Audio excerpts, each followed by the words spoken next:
Hari ni hari jadi Luqman yang ke-6 tahun. Sedikit emosi sebabnya daripada 5 minggu Luqman dalam perut, ayah dia dah tak nak dia. Tapi aku tetap pilih untuk teruskan hidup dengan Luqman. Dan hari ni aku meraihkan hari yang ke-6, tahun yang ke-6 Luqman melihat dunia. Kerana anak ni, anak tak pernah boleh pilih siapa ibu dan ayah dia waktu di dunia. Kita yang minta doa untuk dapat anak. Supaya kita dapat anak, anak itu adalah amanah. Dan aku hanya menjalankan amanah. Semoga Allah pinjamkan lebih banyak lagi masa melihat Luqman membesar, tumbuh sihat, menjadi manusia yang baik, berguna di dunia dan akhirat. So, sedikit emosi. Aku membesarkan dia seorang-seorang dengan kakak berdua.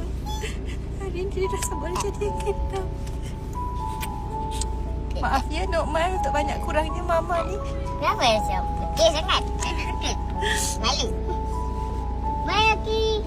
Subhanallah. Alhamdulillah, terima kasih Allah untuk setiap nikmat ni. Mayaki. Setiap anak berhak untuk melihat dia. Dan kita sebagai ibu bapa berjuang habis-habisan untuk anak-anak. Ya. Jangan alasan tak ada duit maka korang tamatkan riwayat anak kecil ni. Dan aku pilih untuk terus bagi dia peluang melihat dunia, cantiknya dunia, indahnya dunia. Alhamdulillah, tahun depan dah masuk darjah 1. Aku berjaya membagi anak ni membesar. Aku dan kakak sepenuhnya jiwa dan raga meletakkan untuk anak ni. Jadi kepada bapak dia, kau patut malu dengan diri kau sendiri.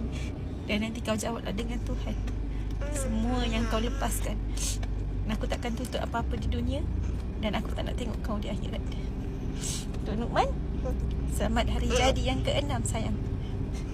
Moga terus sihat menjadi anak yang membanggakan dunia dan akhirat.